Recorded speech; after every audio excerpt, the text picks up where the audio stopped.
When someone goes missing, many questions are asked, like why, who did it, and what was their motive. So was the case with Stephan Douche, a football star from Virginia State University whose only crime was having a passion for subs. On October 12, 1992, Stephan was on his way to a local sub shop when he was picked up by a mysterious driver. It was then that he vanished from his community and was only found 2 days later in a ditch, dead, beaten with a shovel. We had the witness. His name was B.S. Sanchez or something like that, something to that effect. But anyway, he said he had a story on what happened. To be quite honest, the story sounded like BS to me. It didn't really sound like it was real. But we investigated it, and he is really our only suspect we have at the moment. Yeah, I saw it. That is to say, I seen it. As I was walking down the street towards Subway, I saw a black Corolla pick Stephan up. I thought nothing of it because Stephan was a big moocher on account as he had to mooch things from people. The guy driving the car had a red hat on. That's all I really saw. I thought nothing of it, so I continued on my way to Subway. As I was sitting down eating my sub, I noticed them arguing with each other. He was flipping out at him. As I started leaving, Stephan handed me something. I think I still have it. It said "play."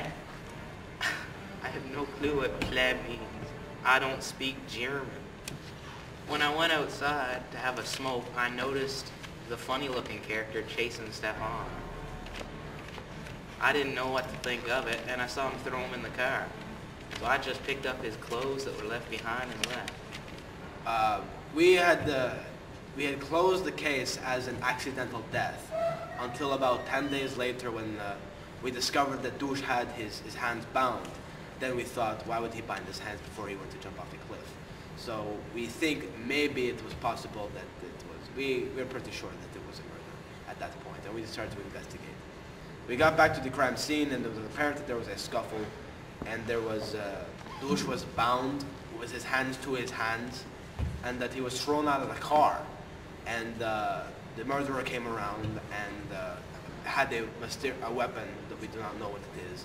And then Douche tried to go down the hill, and the murderer obviously followed.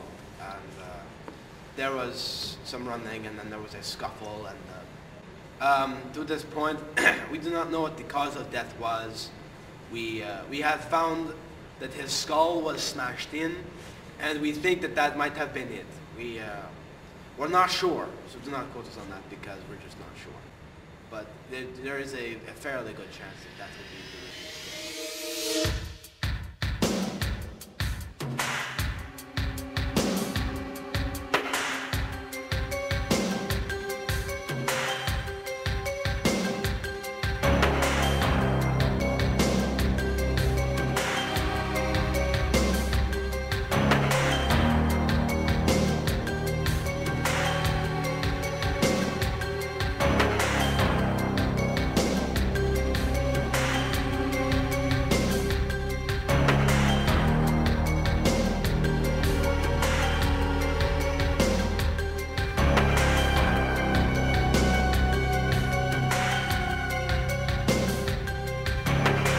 Basically, Douche fell down and the murderer killed him. He hit him with an unknown weapon. This really tears me up inside that my twin brother's dead, but I don't know why anyone would do this to him. He was a gambler and, drug dealer and stuff, but on the other side, he was a star football player, track and field hockey. Stephan was a good brother. So we found a car. We asked B.S. Sanchez if he remembered the license plate, and he said no. He's not a very bright boy. But we investigated the car, and it belongs to a Kaiser Soze. And we've investigated Kaiser Soze for some time, and every place that we've come up to, it's got us nowhere. We have not found any evidence of a Kaiser Soze anywhere around the area when the murder took place. I want this man brought to justice who killed my brother, so I can smash his face in with a shovel. We think this is what the suspect looks like. and we're just hoping that we are pretty stumped on this case. We have basically no idea who this Kaiser Soze is. Police investigators believe the suspect goes under the alias name of Kaiser Soze. This criminal could be lurking anywhere in town, ready to strike at any time driving in his Corolla. If you or anyone else has any information, contact your local Virginia State Police or a hotline at the number below.